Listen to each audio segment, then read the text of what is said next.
Vivo, Samsung, Xiaomi সবগুলো company প্রায় তাদের নতুন নতুন ফোনগুলো এই মুহূর্তে লঞ্চ করছে। বছরের শেষ এবং সবাই যাচ্ছে ভালো কিছু দিতে। অল্প দামের মধ্যেই পেয়ে যাচ্ছি আমরা 4G 5G।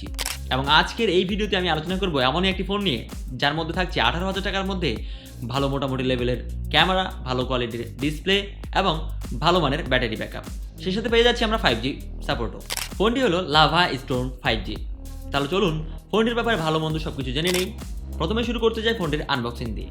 বক্সটির ব্ল্যাক কালারের, বক্সটির উপরে লেখা থাকবে লাভা স্টোন 5G। বক্সটি ওপেন করলে পাওয়া যাবে ব্যাক কভার, ফোন, কিছু document, SIM ejector pin, USB type A to C কেবল, 33 ওয়াটের চার্জার। এই হলো বক্স কন্টেন্ট। এবার কথা বলা যায় ফোনটির লুক এবং ডিজাইন নিয়ে। ফোনটিতে ইউজ করা হয়েছে প্রিমিয়াম কোয়ালিটির সিম্পল ডিজাইন।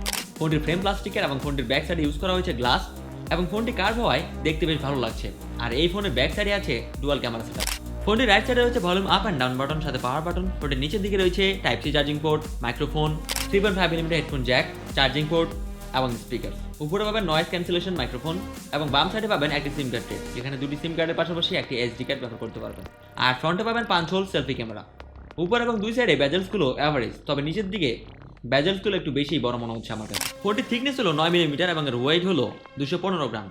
একটু বেশি ভারী মনে হলেও এক হাতে সহজে ইউজ করতে পারবেন। ফোনটি মার্কেটে দুটি কালার ভেরিয়েন্টে পাওয়া যাবে, ব্ল্যাক এবং গ্রিন।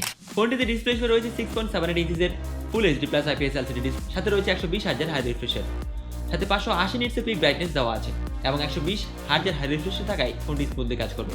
এবার ক্যামেরা নিয়ে কথা বলতে চাই। ফোনটির ব্যাক সাইডে ইউজ করা হয়েছে ডুয়াল ক্যামেরা সেটআপ, যার প্রাইমারি লেন্সটি 50 মেগাপিক্সেলের একটি লেন্স এবং সেই সাথে ইউজ করা হয়েছে 8 মেগাপিক্সেলের আলট্রা ওয়াইড ক্যামেরা। ব্যাক সাইডের ক্যামেরা দিয়ে সর্বোচ্চ 30 fps 1080p পর্যন্ত ভিডিও রেকর্ড করতে পারবেন। ফোনটির ক্যামেরা দিয়ে ভালো ছবি তোলা যাবে। ফ্রন্টে রয়েছে 16 মেগাপিক্সেলের একটি সেলফি ক্যামেরা। ফ্রন্ট ক্যামেরা দিয়ে সর্বোচ্চ 1080p 30 fps ভিডিও রেকর্ড করতে পারবেন। সেই সাথে পারবেন ভালো মানের সেলফি তুলতে। এবার পারফরমেন্স নিয়ে কথা বলতে চাই। পারফরমেন্সের জন্য ফোনটিতে প্রসেসর হিসেবে দেওয়া হয়েছে MediaTek Dimensity 6080, সাথে রয়েছে 6 nanometer আর্কিটেক্ট বিল্ড। প্রসেসরটি মোটামুটি পাওয়ারফুল, মাল্টিটাস্কিং বেশ ভালো করতে পারবেন। তবে PUBG অথবা ফ্রি ফায়ারের মতো ভারী গেমগুলো হায়ার সেটিংসে খেলতে গেলে কিছুটা ফ্রেম ড্রপ অথবা ল্যাগ পোহাতে হবে। ফোনটিতে আউট অফ দ্য বক্স পেয়ে যাবেন Android 13। সিকিউরিটির জন্য থাকছে side mounted fingerprint sensor. Fingerprint সেন্সরটি বেশ দ্রুত কাজ করে। ব্যাটারি ব্যাকআপের জন্য দেওয়া হয়েছে 5000 mAh একটি ব্যাটারি, সাথে রয়েছে 33 ওয়াটের একটি ফাস্ট চার্জার। ফোনটি মার্কেটে একটি ভেরিয়েন্টে পাওয়া যাবে 8/128GB। 6/128GB ভেরিয়েন্টের দাম ইন্ডিয়ায় 11,999 রুপি, আর বাংলাদেশে এই ফোনটি আসলে দাম হতে পারে 18,000 টাকার আশেপাশে। তো এই ছিল এখন পর্যন্ত লাভা স্টোন 5G। বাংলাদেশে আসলে এই ফোনটি কে কিনতে চান অবশ্যই কমেন্ট করে জানাবেন। আজকের ভিডিওতে এই পর্যন্ত। পরবর্তী ভিডিও আপডেট পেতে সাবস্ক্রাইব করে বেল আইকনে ক্লিক করুন। ততক্ষণ ভালো থাকবেন, সুস্থ থাকবেন। ধন্যবাদ।